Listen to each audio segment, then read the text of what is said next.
Welcome, everybody. It's time once again for the next chapter with Charlie Hedges as he explores turning the page on his life and yours.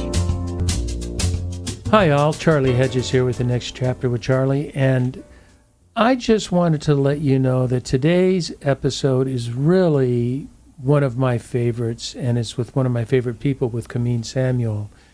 And we are going to talk about reinventing your life post-COVID. Now, there's a lot of post-COVID talk going on, but what we plan to do today and what we actually succeeded at doing today was discovering that reinventing your life does not mean you have to change careers, spouses, boyfriends, girlfriends. It's a matter of priorities within what you're doing. Now, it may call for a change of life, but it may not. And Kamin asked three very important questions that we need to ponder about our last year in COVID. And the three questions are, did I love my work? Secondly, was it meaningful? And third, did I begin to feel that I am built for something more in alignment with my soul, my talents, and my desires?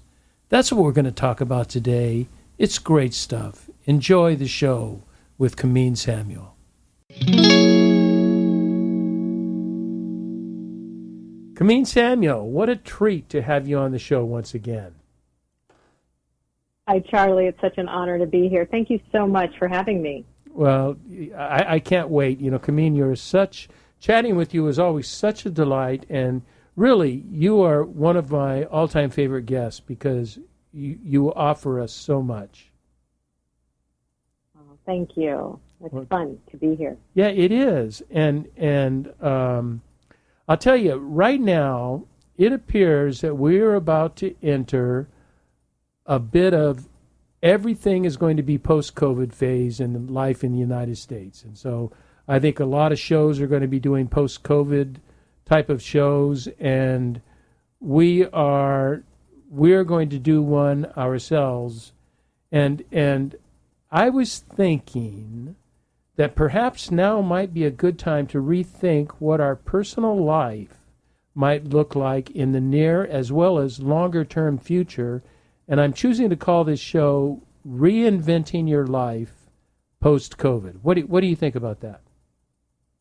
I love that topic. I love the title because I do think it's an opportunity for us now to reinvent ourselves, to really look at this last year as our own individual wake-up call into who do we want to be from here, who do we want to emerge into, what are we learning, so that we can do things differently from this point forward. That's a great way to put it, a wake-up call to reevaluate or evaluate, maybe even for the first time, what our life was like, is like, and can be like. As we discussed a couple days ago, a great place to begin might be to assess our life last year from what you called a higher altitude, asking ourselves what we might have learned from isolation and quarantine, as well as from fear and frustration. It really impacted us, didn't it? Yes. I think it impacted us in ways that, we're still awakening to. We don't understand all of the impacts. We know that for some it was, financial or health or just isolation in general. And so it's an opportunity before we go back into business as usual, life as usual, to really define that and really take stock of this last year, what went well, what didn't go well, where am I, and then really have an honest discussion with ourselves about who we are and what we want. You're so right in that, and I'm afraid that too many of us are looking at now's time to go back to life as we once knew it, when really this is a fine opportunity to not go back to life as we once knew it, but to go into life as we want it to be. As taking, as you said, the lessons we learned over the last 14 to 16 months, and applying them to our lives. Now, many of us had an opportunity to be quiet. Many of us didn't have an opportunity when we had a house filled with children and crazy spouses and who knows what all, and families. But there was still a lot of us that had an opportunity to be quiet, and that quietude gives us a way to partake in what I like to call essential ponderings, the kind that can lead to creative learning. So I've got a question for you about creative learning, Kamin. What were, during this time of 2020 and early 21, what were a couple key learnings that you experienced as a result of being more quiet, although you were busier than you've ever been, but you still had opportunity to be alone? What were a couple learnings for you? Charlie, that's such a great question, because as I look at this last year, as you said, and as I had told you, this was probably my busiest year, serving people as a coach and really helping them see this world as creative rather than happening to me. And so I think that one of the lessons for myself was, being able to, in that busyness, find the quiet time, take time for myself.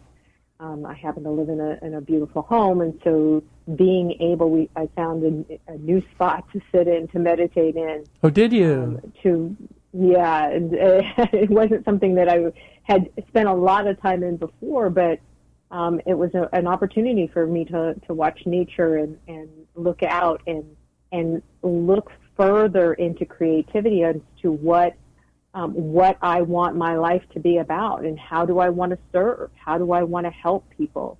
And to really take some time for myself to really kind of grow up into myself in this pause into what I want to do.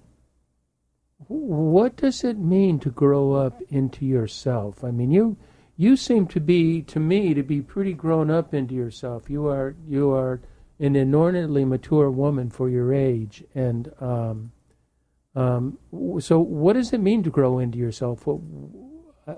Talk to me about that. Well, I think each of us, regardless of where we are in our life, there's a whole nother level, right? So for me, I can be so busy and being, satisfied being busy and miss what I'm awakening to in what I do and how I do it and what I can offer. So let me give you an example. So even though a lot of the work that I do is around wealth and wealth consciousness, I was still kind of in a protected bubble, just working with my clients and staying really busy. I had to really look up and see, I can share what I do with more people. Now, looking up and wanting to share what I do with more people, brought up some questions of, do I want to be seen more? Do I want to expand? And I had to literally, make sure that I was safe inside of myself to be like, yes, absolutely. Here's everything I have on wealth and wealth consciousness and changing from the inside out. But it wasn't just I really had to look at my own process of saying, yes, this is something that I want to move into, not just do it as a default. And that's isn't that sort of out of context for you? Am I wrong in saying that you're a pretty strong introvert? A very strong introvert. I call myself a hermit level introvert. And so you getting out into the public and doing this is really quite a stretch for you, isn't it? Absolutely. And so, they say, okay, let's lock down the world. I'm like, yes, Finally, everybody is in my court. So I'm good with that. So, we may talk about this later. I'll give you all the reasons why we should stay in lockdown. That's you and I think it's awesome in lockdown. Yeah. I'm with you. And one of the things that you said. So I'm kind of going back earlier. What you said that you have this place that you go to. My friend Terry Hershey has written several books on sanctuary, and place is very important. And I don't think we realize that the importance of place and space. I have a room that is my contemplative, meditative room, and I've got a couple icons in there, and I've it's still got a bed in it. It's a bedroom, but I have my candles, and there is something about that place when I enter that room, shut that door, light those candles. I'm in a whole different state of mind, and it's because of the place. There is something physical, tangible about a place. Do you find that to be true with your place? Well, yes, and I will say we can make it that space no matter if we're living in a one-bedroom apartment or in a home or whatever. It's really carving out a place where some people, and I'm not saying that this would be for everyone, but create a mini altar with their favorite readings or their spiritual readings and a candle and something beautiful. And so it doesn't have to be like for somebody if they're living in a one-bedroom apartment or home or whatever, that they can create that by really infusing it with that energy of love and lightness and light and beauty, and even having music play if that's what works for them. And so I can create that space anywhere, whether I'm in a hotel room or here or wherever. It's really the intentionality of that space. I like that, infusing the space with something that makes it special, and I like the building the altar because, like I said, my prayer room, my contemplative room is a bedroom. There's a bed in it and there's dressers, but I put a couple of icons and I use one dresser as an altar, and guests can use it as a bedroom, but when I go in and shut the door and put on my candles, it's a whole different room. I don't notice the bed. I notice this is my place, but I do find there's something comforting. I can find space in a hotel room or in a house. I'm going to be visiting with my son, and I'll take my materials, and I will have a space in his house. But there is something special about my space that I am free to be me in. Yeah, beautiful. Now, you alluded as we were talking, and I think our listeners are probably getting a grasp that I speak with all of my guests, earlier in the week before we talk, so we can kind of work out a program and get to know each other. Now, when we were talking, you alluded to three, what I think are very critical aspects about what we might have pondered about work and lifestyle during this time. And the three items that you listed to me: did I love my work? Was it meaningful? And 3, did I begin to feel that I am built for something more, in alignment with my talents and desires, not to mention in alignment with my soul? I'm going to talk about meaning later, but right now I'd like to talk about work, life, and soulful alignment. What ideas do you have about that? Well, I love soulful alignment, because what a lot of the work that I do with my clients is around alignment. They've come to me because they are out of alignment with who they are and what they want to do in the world. They're either, some of them are coaches and they're working too hard and not making enough money and they want to blow it up, or they're professors or business or consultants and business owners or executives. And really, when we started the pandemic, I went to all of my clients and asked them the same question, like, the first question was, how is this here to bless you? The second question is, how is this an answer to an unconscious prayer? And I remember you asking that on the last podcast, and I think it's a brilliant question. Well, and it goes into the soulful alignment this way, because many people who lost their jobs, when I've talked to them and I've asked them that question, they said, I didn't cause this. And I'm like, I'm not saying you caused it, but how is this pause an answer to an unconscious prayer? Well, that alignment, that soulful alignment, meaning I didn't love my job and I didn't know another way to be.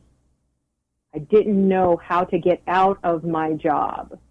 I didn't know that I could possibly make money doing something else. So this opportunity, as we look for meaning and purpose and really realigning ourselves with our soul, with what wants to come through us, we really want to pay attention to what's calling forth from us. What do we love to do? What would we do regardless? If anybody paid us, we'll worry about whether you get paid for it after you find your own inner alignment. And one of the greatest tools that I've used, and I use a lot in my practice, is a book by Gay Hendricks called The Big Leap. And he has a question to find your zone of genius, and he's expanded it into this upward spiral. But that first question is, I'm at my best when I'm. And so people really listening to that question and taking note and spending some time so that they can be aligned with who they are in the world. What are their natural gifts and abilities? What would they like to do with those gifts? What do people praise them for? And the second question from that zone of genius is when I'm at my best, the exact thing I'm doing is. So people can get into this alignment with who they are being. And that is so important as we come into this post-pandemic, post-COVID world, that we don't go back to business as usual. We don't go back to life as usual. We all as a collective had a hand in this global pause. So let's make sure that we awake to that before we come out. That is so true, and it's one of those things that I call it says easy, does hard, because we have so many voices trying to tell us who we are on the inside. We have so many external voices. Kids have parents, adult children have parents that are telling them what they should be like, and teachers and bosses, and this is what your skill is, and you're really good at this, and somebody praises you for something, and it very well could be true, a passionate, authentic piece of you, but it may not be. It may be just something you happen to be talented at, but that is not one of your gifts, your special gifts, your unique gifts of what you are. It's just because you are good at something does not mean that it is what you were meant to be, or what or whom you were meant to be. Would you agree with that? Yeah, correct. Because generally that will fall into zone of excellence, as Gay says. And I had the opportunity to publish a book with Gay last year, Unconscious Luck workbook, and this opportunity for us to really look at not only what are people saying, but validate for ourselves. That's the question of, I'm at my best when I'm doing what, and then really looking for, and does it light me up? Does it light me up do I love to do it? Does time evaporate when I'm doing it? And so as people are coming out and really this is an opportunity to reconnect and reinvent themselves, really being able to connect into like what lights me up when I'm doing something, noticing that energy. And I think it was, you had an interview with Terry that said for him it was goosebumps. Yes. Right? Yes. When he feels goosebumps, that's the same thing in his own life.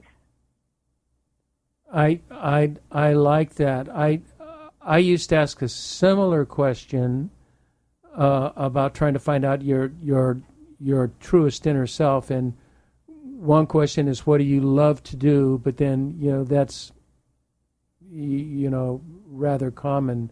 But also, what excites you? What do you get excited about? And I like your idea of what do you lose time doing that you think you've been working on it for 30 minutes and you look and you've been on it for 4 hours, and without even knowing that you've been on it and you've been really passionate about it. But there is Kamin, there's a very strong sense of intentionality about all this, don't you think? Yeah. That it doesn't just happen unless you actually think about it and ponder it, and that's not a favorite thing in our culture. We're a what I call a GSD culture, and that's get stuff done, and the literal translation is get shit done, but it's, we're in that GSD, get stuff done, get it done, and without really evaluating, is this the best me? Is this the truest me? Is this what's going to give me a sense of value in my life? And I think you've talked about this before in other podcasts, but it's the being side of being a human, right? Yeah. The human being versus the human doing. And it's an opportunity if we don't take time for ourselves and we don't carve out, and it doesn't have to be a long time, and it can be over time. So setting aside, even setting the timer for 20 minutes and just being able to sit there and take notes, journaling, capturing ideas, and really, if my life were ideal, there's a great book called The Passion Test. If my life were ideal, I would be what? What would I be doing?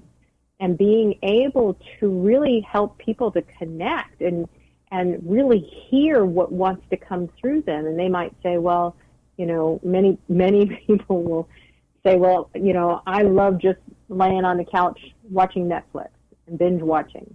Now, if you're binge watching to numb out, that's one thing. My nephews will watch hundreds of hours of video, but two of my nephews are in film, so they're studying their craft. Right. So are you numbing out with whatever it is, or are you taking time to hone a craft, move forward in a particular direction? Yeah, Kamin, that's our addictive society, isn't it? I mean, drugs and alcohol aren't our only addictions. There are some, because addiction is in my opinion, is essentially a numbing out. It is numbing what I don't like in my life, and just getting involved or in depth with something else, and it could be TV, it could be food, it could you could just go on with the number of issues. And I think we're a terribly addicted society, and we're terribly sort of fond of numbing out, and it's just because life is so easy then. Well, it hides our fear, right? Our fear, our greatest fear is that we are powerful beyond measure, as Marianne Williamson said, right? But if I take that time and do this search, what if I find nothing? If there are people who would rather stay on unemployment than look for a job.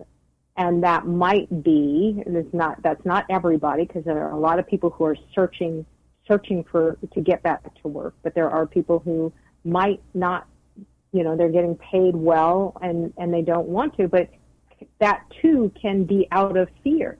What if I get rejected when I go back? I'm making more now, but I might have to settle. I might have to I may only be good for that one thing. And the fear of challenging that notion and really doing the excavation and taking time to ask, what would I love to create in my life? What would my life look like if it were ideal? What would it look like if I really were creative? That may be a scary proposition. So they can start small with just a few minutes a day asking that. Take themselves for a walk. Look at what that might look like so that they can start to move just in the energy of it to open up their vision just enough to start to contemplate what else might be for them. That's interesting you would say that, because later on in the show I have an item I want to discuss, and that's about, reinventing your life doesn't mean you have to change careers, spouses, or significant others. It's a matter of perhaps reprioritizing your life and understanding, even in the current situation you're in, if you stay in a line with certain priorities and certain values, your life is going to be very much different. And you don't have to change the hardwiring of it all. It's the soft skills of it that contribute to much more, what I want to move to now, much more meaning in life. And I know meaning in life is very important to me. And you told me that every human is hardwired for meaning and contribution. And I so agree, and I would just like your take on that. This is not just willy-nilly. We are hardwired for meaning and to contribute. As Aristotle said, the purpose of humans is to contribute to the value of society, and I've always stuck by that. Can you give me your ideas on that? Absolutely, and I really appreciate how you posed it, because when you're talking about, it may not be, we're not saying in reinventing yourself to get a new spouse, you can actually fall in love even more with your spouse, with your significant other, with your children, with your life. In a way, it's a recommitment and rediscovery, and going out to what it is that, like getting back in touch with what got you to where you were in the beginning, right? And so you had asked me earlier what were some of the learnings. I will say one of the learnings for me was my husband and I doubled down on our kindness, love, and respect for each other during this period of time, because he's used to being on the road. And so our kindness for each other actually grew. And actually, how we take care of each other, it's just phenomenal to me that could be one of the outcomes of a year together. And so as you look at meaning, contribution, and I'm going to add a third C, and the next one is community. We're hardwired for community also. I'm doing a lot of neuroscience study right now. And this ability for us it's safer for us to be together, right? So we've been in this year apart. As we coming out of this, it's the community, and how do we take care of each other? How do we contribute to other people? And that gives us fundamental meaning. When I was first thinking of becoming a coach full time, I was helping someone one night, and really helping her. She had called crying. It was one of my former employees on my team, and she was crying. She was so upset, and we worked through it, and I guided her. And I remember hanging up that call and thinking, I actually threw my hands in the air, and I was like, I just added to the sum total of loving in the universe by helping this person heal what was so troubling to her. So that's what's on offer as we look out for each other and care for each other and build a stronger, more loving community is what is on offer as we come out of into this post-COVID world. Oh boy, we are so speaking the same language. I just had 3 or 4 hours ago, I had a 30-minute conversation with Terry Hershey, and we were talking about the value of community, which I want to sort of end our show with today, but that we are not, this is not soul survivor. This is community survival. And we're in a time, I think, a time of consciousness of much more community orientation. Now, it's frustrating some people, but those of us that believe in community, we're seeing this could be, it's going to be a difficult road, but it's a road that must be trudged. Trudged, is that such a word? Dredged. We'll go with it. Trudged. I think it is. but it's a road that must be walked, and we have to do that. You mentioned something about you and Mark, and my wife said the same thing to me, that COVID has been good for us, and that for us as a couple, because it has forced us to be compassionate and caring. And 2 words that really came for us, every couple is going to be different, but it is acceptance and non-judgmentalism. It's acceptance of Pam as she is, and not trying to make her as I want her to be, but to understand who she is, appreciate, love who she is, actually support that, and don't be judging of it. She doing the same thing has just created such a softness and openness and compatibility. It's just, and it was just that simple. Those 2 simple acts. Now they're not that simple to be accepting and non-judgmental, because all of us think we know better than anybody else, but we certainly don't know better for our spouse or our partner or our close friend or a client. We have to be sensitive to who they are.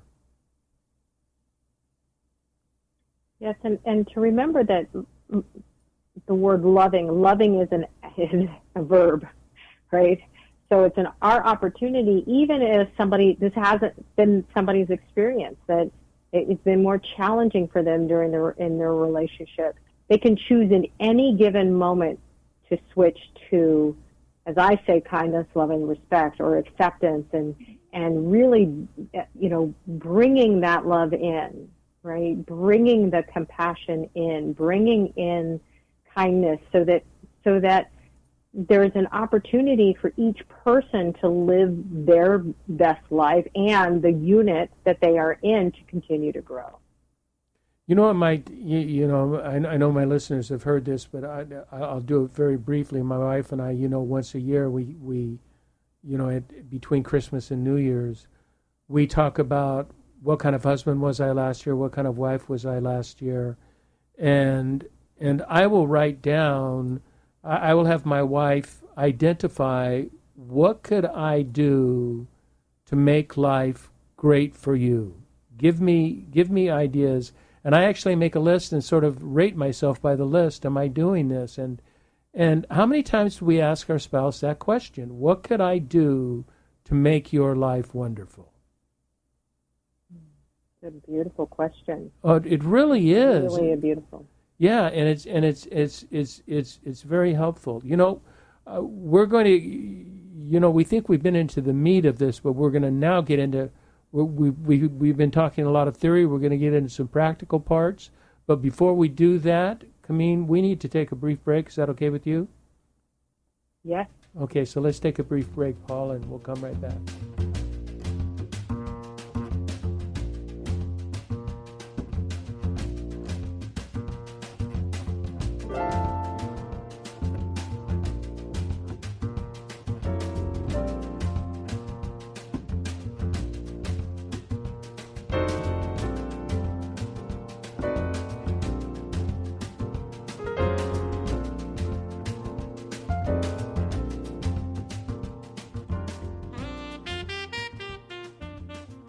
Welcome to the next chapter with Charlie. This is Charlie Hedges, and I am talking to my extra special guest, Kamin Samuel, and we are talking about reinventing your life post-COVID.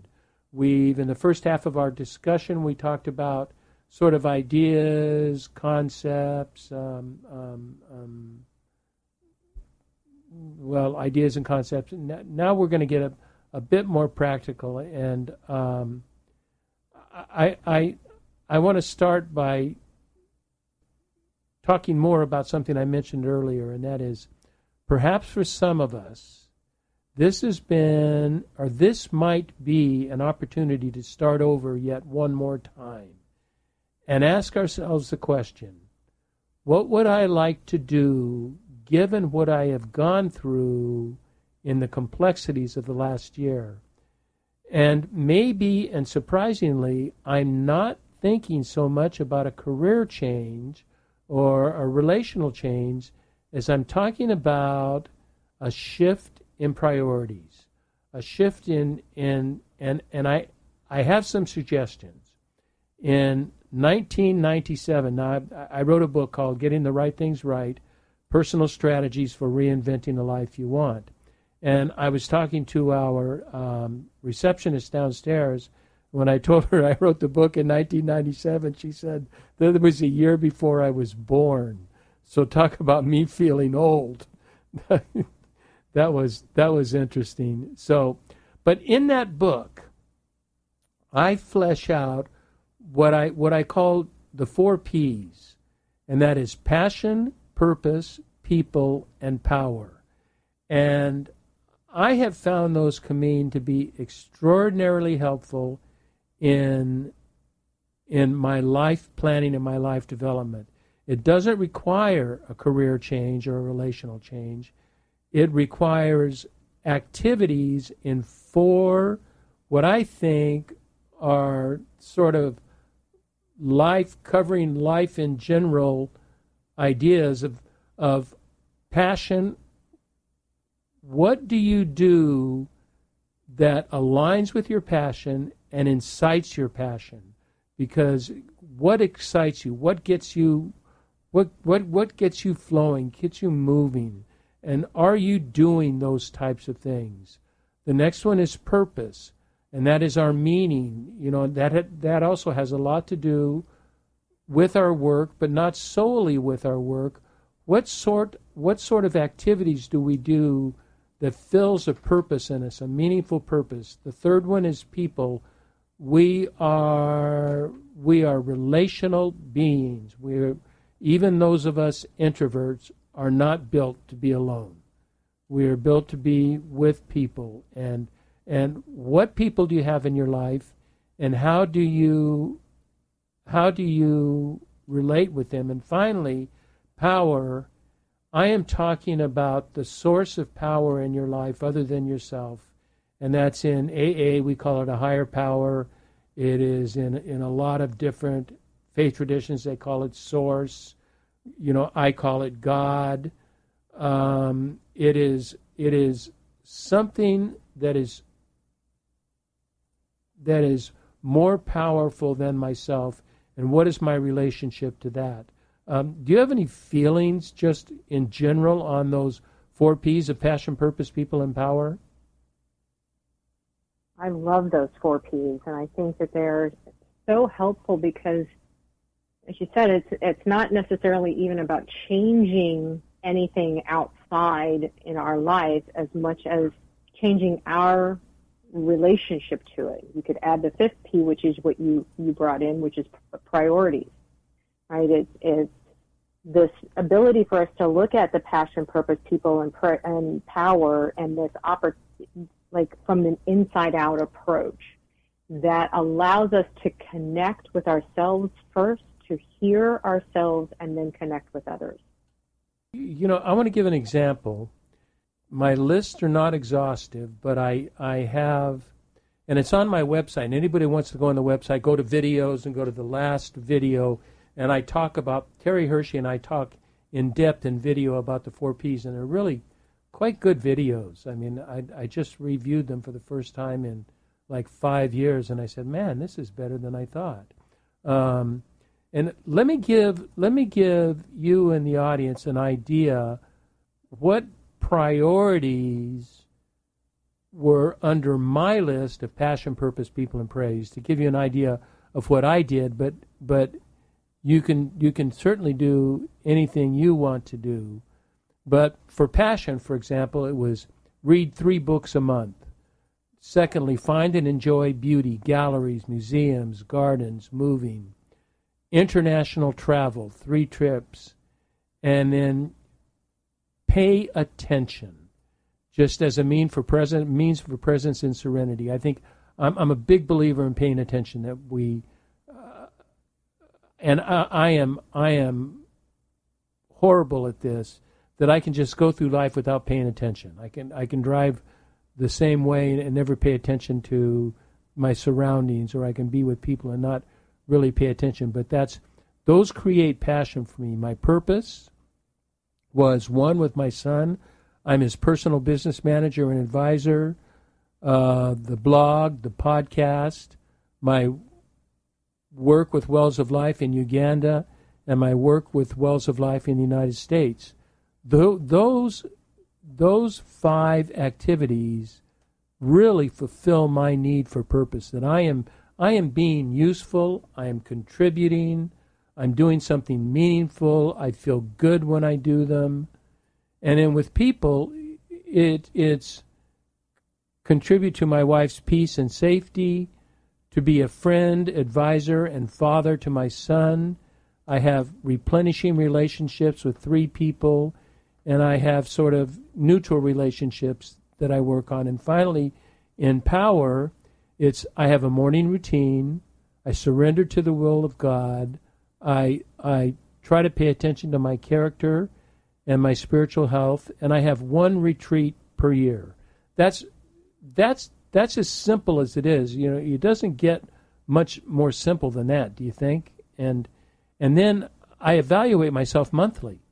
Just once a month I go through. I don't do it daily, I don't do it weekly, and I do it most months. I sometimes miss a month. And I evaluate myself on a plus, check, minus scale. Am I doing exceedingly well, satisfactory, or do I need improvement? And anything that gets a check, minus, and below means I need improvement, and I have one of 2 decisions. Either 1, improve on that, or 2, take a look at it and say, it was a bad goal. I really have no desire to fulfill that. And I give myself permission not to do it. But those really move me. When I do those, and I can, by the end of the year, I can get check plus or above on those, I guarantee you I've had a good year. I love how you segment them and what's in each category, because I think it really gives a picture for people of how they can do this for themselves, right? And how they can put their lives, especially coming out of this, out of the pandemic and into the post-COVID world, from a higher consciousness, right? Taking time to give themselves a retreat now, this summer, anytime. Many times I don't start my Mondays, until much later in the day, sometime after 11 o'clock. But that's almost a spiritual retreat for myself, to pause before I start my week, to ground in myself and to listen and to connect within. And so it doesn't take much to give yourself a retreat. It just gives you identifying some time that you can set aside to even go through these questions for themselves of what are they passionate about. I think for me, I like to say that I married Mark later in life, and so he fits into pretty much all of my categories as my priority and my passion, and taking time for him and purpose and people for sure. And so, for me, lifelong learning fits in, and because you have, reading a certain number of books, for me, it's just I'm constantly learning. And sometimes I have to balance that, and then my family. And so this opportunity, and my business, right? So I spend a lot of time on my business and helping people and growing. And Mark and I actually, we do our retreat a little bit differently. We take time to call, his book is called B-State, and it's a breakthrough for businesses. Great book, yeah. And we do it for ourselves. Oh, do you? And set up, we call it a breakthrough retreat, and we're going to do one this summer. And we just take time to really look at the categories of our life and what would we do differently, and what do we want to create from here, and how do we create together? What has shifted in the last year? Because I think, as I mentioned, what we're coming out of COVID knowing is that we want more time together, more opportunity to be together, because we really don't like to be apart very often, even if we're working in separate rooms. So I love the passion and people asking themselves what drives them, what lights them up, what does, as we talked about earlier, what gives them goosebumps, and really putting it into some of the questions we also asked earlier about, what did you learn, and what do you feel you still have to go as you come out of this time. The difficulty, I so agree with what you're saying, and the difficulty is, in my opinion, we have I don't know if dastardly is the right word, let's just say less than competent education system, about memorizing and passing tests, and that just doesn't teach the way we need to teach. And we teach nothing of being pensive and contemplative. And since we're a nation of extroverts, and we're a nation that believes in productivity and fundamental productivity, there is no time to be pensive, to be thoughtful, to be contemplative. And, historically, the great thinkers of the world, and I read the late medieval Christian mystics, and that's all they were about. They were not about producing and doing. They were about thinking through issues and thinking about what's important, and then how that impacts other people, how that impacts community. It's also how it impacts their relationship with the divine. But it is taking that time, and it's a cultural anomaly. We just do not know anything about it, and no place, I don't know any place that teaches it. Churches don't teach it, which that should be one of their key teachings. And if you get into yoga and Buddhism and meditation, they teach it, and it's hugely successful. But we in America are just all about getting out and doing, and kind of not just thinking about it. It's just the act of, it's your point of doing versus being, or being versus doing, that we think we do and we're successful, and it's not in harmony with who we are. We somehow, I don't know how we can push the idea of reflection and contemplation, but it will definitely, you will not be the same person if you do that. You will not be the same person if you reflect on your life and the people in your life. And I do think there are some programs. I happen to sit on a board for one of LA Unified School District's largest after-school program providers, and one of their programs is based on what they call heart-set skills, and so which are really about seeing the best in everyone and listening from the heart, and really teaching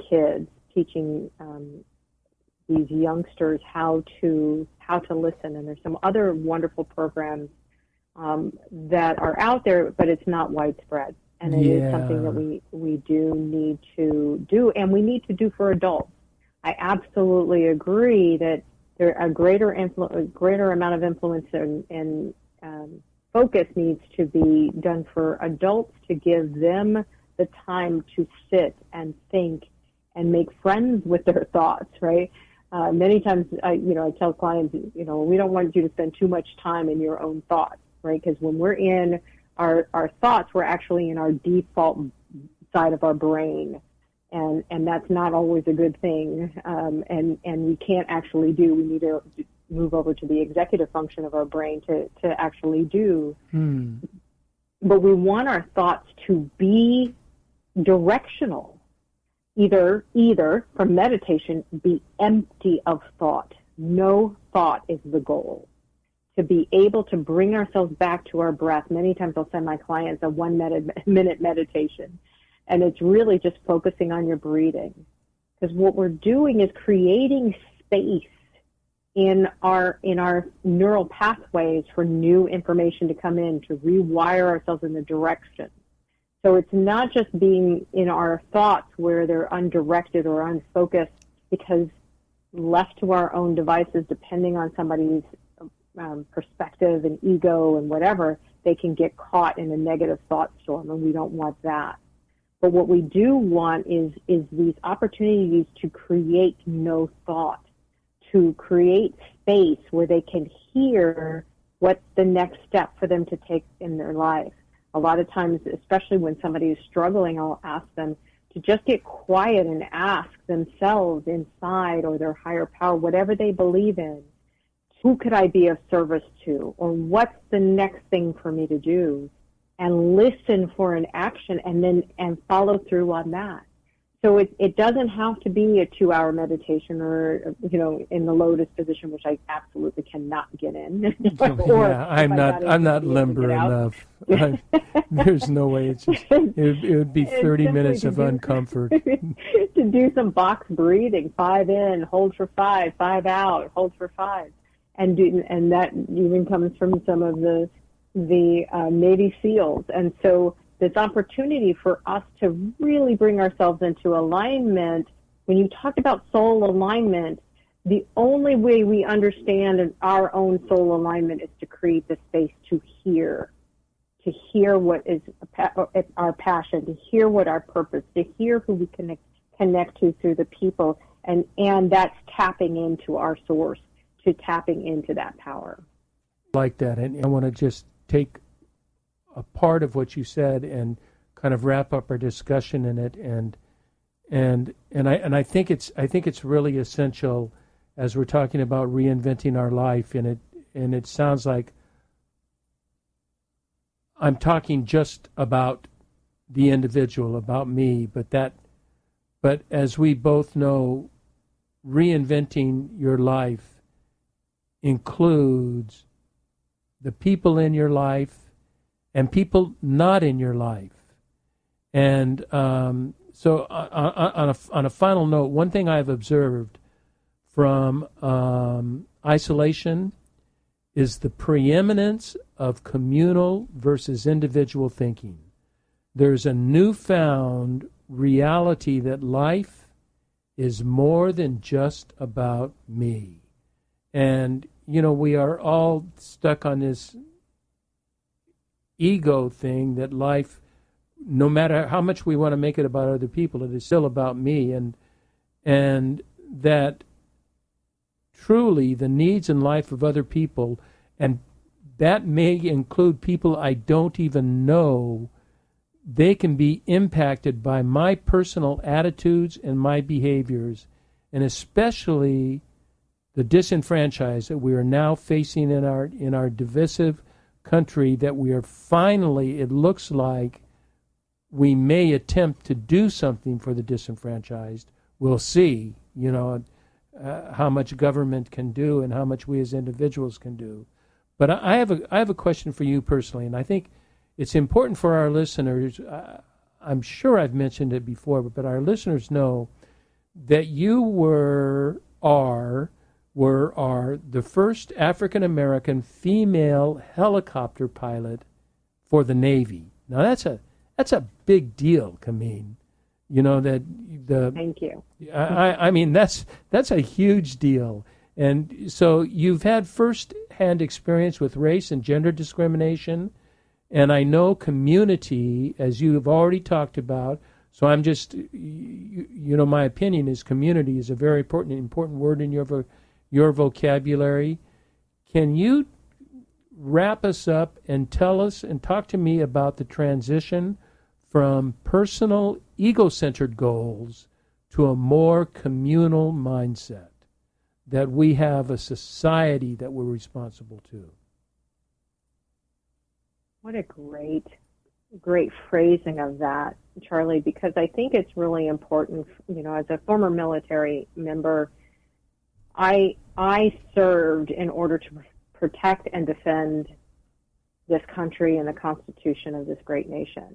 And so the opportunity for all of us as we come out of this last 16 months or so is for us, I think we talked a little bit about it earlier, is this sense of community, that we are here to care for each other.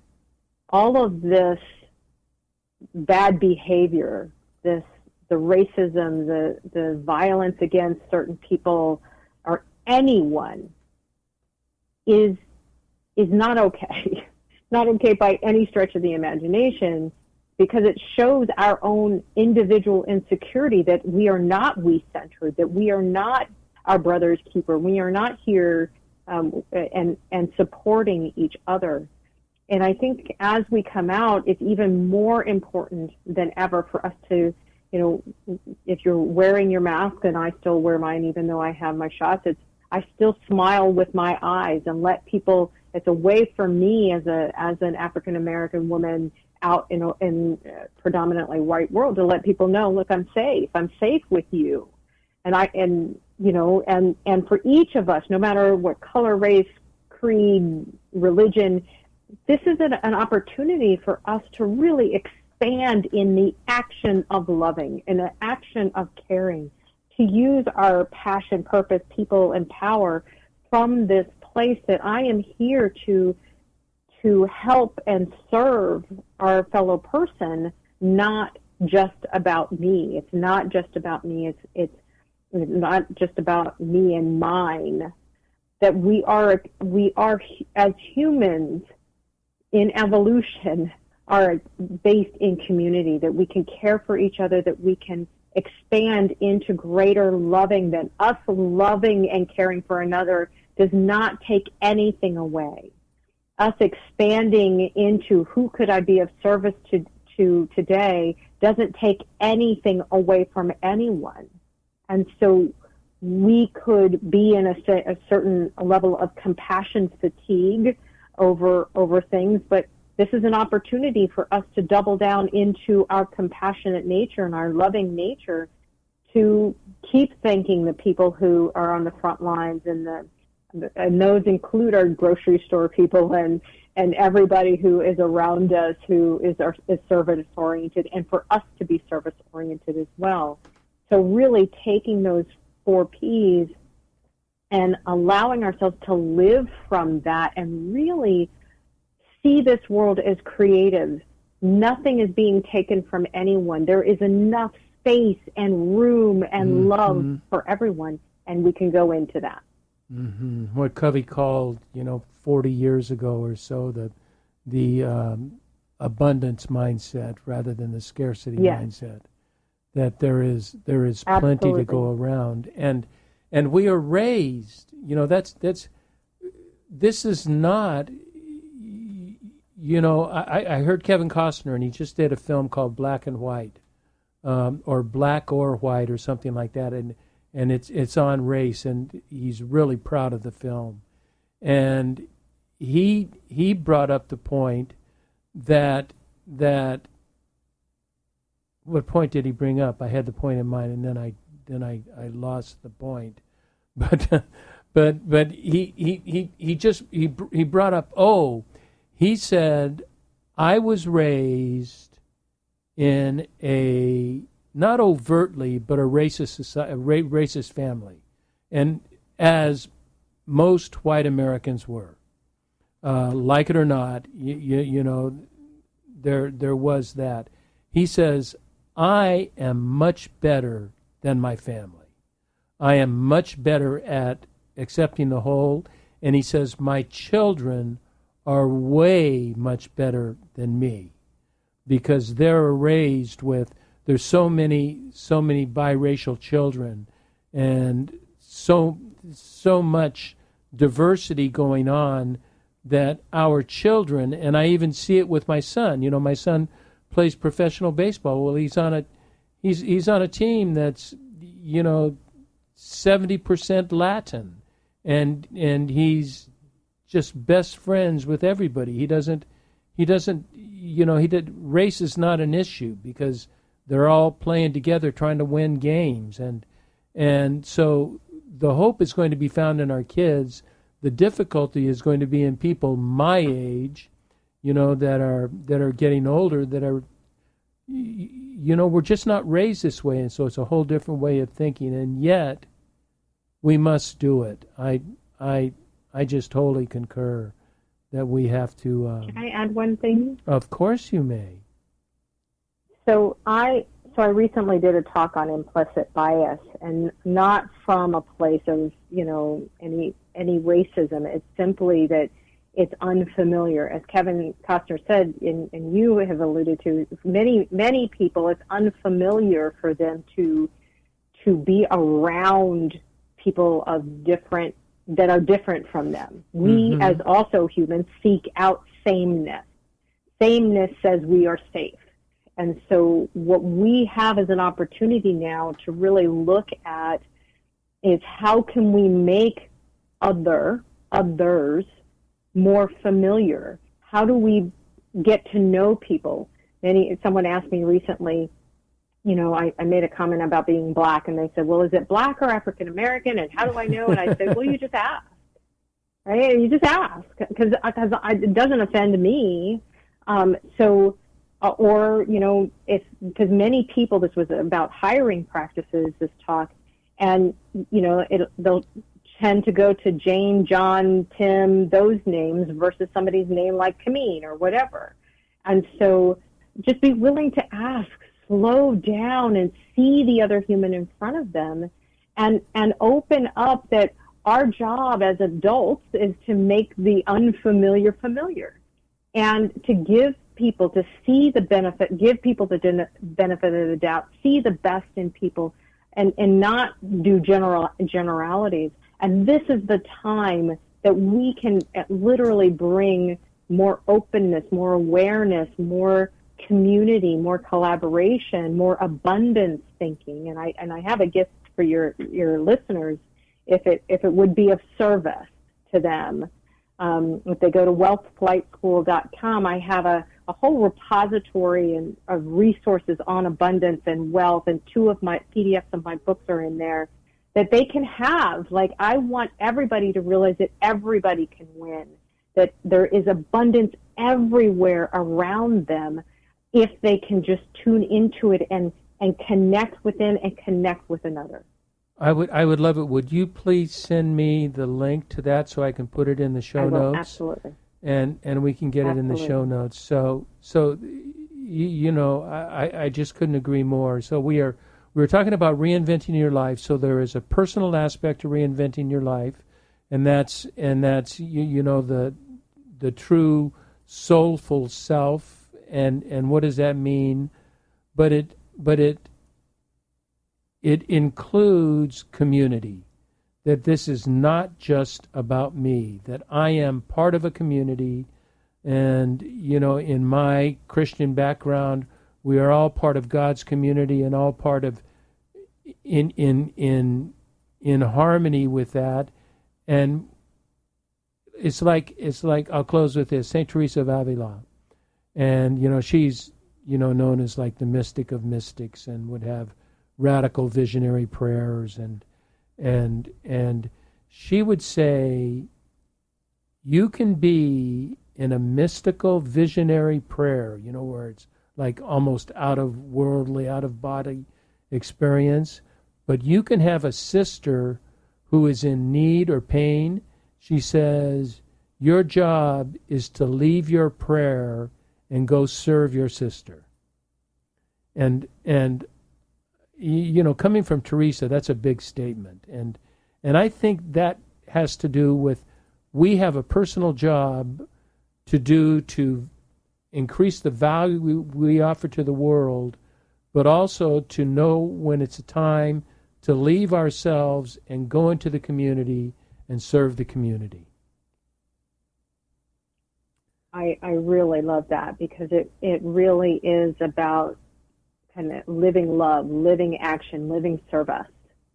And really in that community is no one, like as a military member, it wasn't just a phrase, no man or person left behind. We didn't leave anybody behind. We want to take this is the greatest nation and can be. We have a ways to go, but it is the greatest nation, and we do not have to leave anybody behind. We can take everybody with us, and it's this opportunity to extend a hand we can reinvent ourselves over and over and over again to continually look for our best self, and that's really on offer as we come out of this COVID world. Kamin, Samuel, there needs to be more of you. There needs to be more people like you, and your message has to get out, because you are so thoughtful and so bang on your ideas. And what a fun and insightful time together. Thank you so much. I want to know, do you want me to post anything for your coaching, or are you just filled up in your coaching? Well, I am full, but they can start with the Wealth Flight School. They can always reach me at kaminsamuel.com, and I'm happy to have a conversation with anybody and to help them in any way, because that really is my heart, is to be of service to humanity. I want to tell everybody that is true, that Kamin is just not BSing us, that she will take your calls and will not charge you for it, and she will spend time with you, and it's just you're just such an outstanding coach and life compatriot. I so appreciate you. And I appreciate you. Thank you so much for having me today. Okay, and I want to thank our listeners for tuning into The Next Chapter with Charlie, and check out our website, thenextchapter.life. And until next, this is Charlie Hedges signing off. Bye for now.